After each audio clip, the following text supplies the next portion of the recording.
విజయనగరం మండలం మల్లిచెర్ల గ్రామానికి చెందిన YCP sarpanch Tummaganti Ravikumari, vice MPP Kosara Nirmala, vice sarpanch Tummaganti Chiranjeevi, మాజీ సర్పంచ్ తుమ్మగంటి అప్పన్న తాత, వైసీపీ మండల యువత అధ్యక్షులు తుమ్మగంటి సురేష్, ముఖ్య నాయకులు కొసర సన్నిబాబు, తుమ్మగంటి బంగారు నాయుడు, తుమ్మగంటి వెంకటరమణ, పతివాడ సీను, కొసర అప్పారావు, వార్డు మెంబర్లతో పాటు సుమారు 600 కుటుంబాలు పార్టీ కార్యాలయం అశోక్ బంగ్లాలో విజయనగరం శాసనసభ్యురాలు పూసపాటి అదితి విజయలక్ష్మి గజపతిరాజు సమక్షంలో తెలుగుదేశం పార్టీలో చేరారు.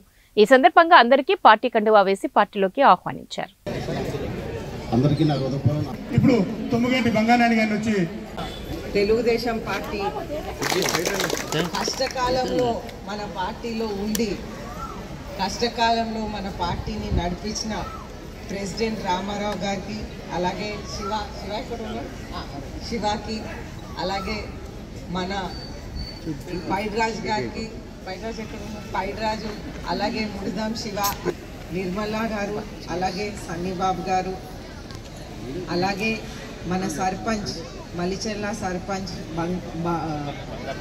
రమాకుమారి, మీరే కదా సర్పంచ్, రమాకుమారి గారు, బంగారు నాయుడు గారు జాయిన్, అప్పన్ తాత జాయిన్ అవటం చాలా సంతోషం. మొత్తం ఊరు ఈరోజు మన బంగ్లాకు వచ్చి తెలుగుదేశం పార్టీని జాయిన్ అవటం చాలా సంతోషం. మనం చూస్తుంటే మీరు అందరూ రీసెంట్గా చూసాం, మన ప్రభుత్వం వచ్చిన వెంటనే మనం ఇచ్చిన హామీలు దశల వారీగా అమలు చేస్తూ మన పార్టీని, మన ఎన్డీఏ ప్రభుత్వంని, మన రాష్ట్రాన్ని ముందుకు తీసుకువెళ్ళే మెంబర్స్తో సహా కూడా జాయిన్ అవుతున్నారు.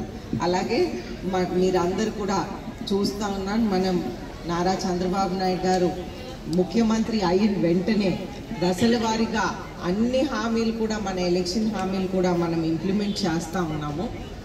అయితే మొట్టమొదటి సంతకం అన్న క్యాంటీన్ల మీద, డిఎస్సి మీద పెట్టి మన అద్భుతమైన పరిపాలన అనేది మనం మొదలుపెట్టాం.